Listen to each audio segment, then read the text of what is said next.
Приятели, вие сте с петъчното ни предаване Майстор Тричко. Аз се снимам от ВЦ-то. Сега ще се пренесем към нашия обект. Сега ще ви въведа в обекта. Вече има видими изменения. Започвам от вратата, която ви казах, че ще претърпи видими изменения.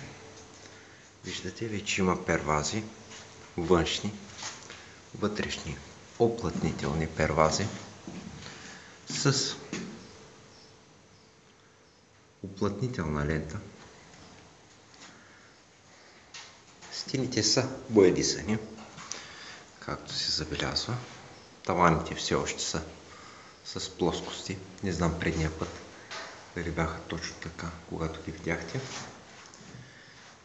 Майстора днес е довършвал обекта с боя, затова тук е облепил с вестници Kaufland, както виждате, прясно залепени тапети от вчера, прясно боядисани стени в зелена мента и бледо жълто, а отсам изпълнено с изкуствен камък, дело на майстора, естествено. Както виждате, много добре се е получило. Пода е все в същото ужасно състояние, даже би, може би още по-ужасно. Вратата, тя ще бъде изненада. Както виждате, част от изненадата е покрита. Така е. Но видимо вече се вижда нещо,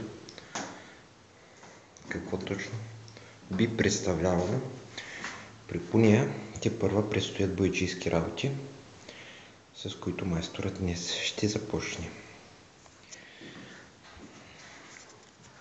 Очакваме момчетата да донесат ПВЦ външна штора и вътрешни рулетни штори, с които ще се промени интериора от страна на прозореца в много по-цветущ вид. Вече атмосферата в стаята се усеща доста по-хладна, доста по-комфортна. Не обръщате внимание, че картината потреперва, но майстора вече е доста изморен от работата си по обекта. Вече изглежда доста приятно. А тепърва предстои да изглежда и още по-приятно. На тавана ще има декоративни пана, квадратни, с много интересна шарка и цвят. В первазите ще има ъгли, които ще покриват паната и част от стената. Както виждате, оставено е място върху тукличките.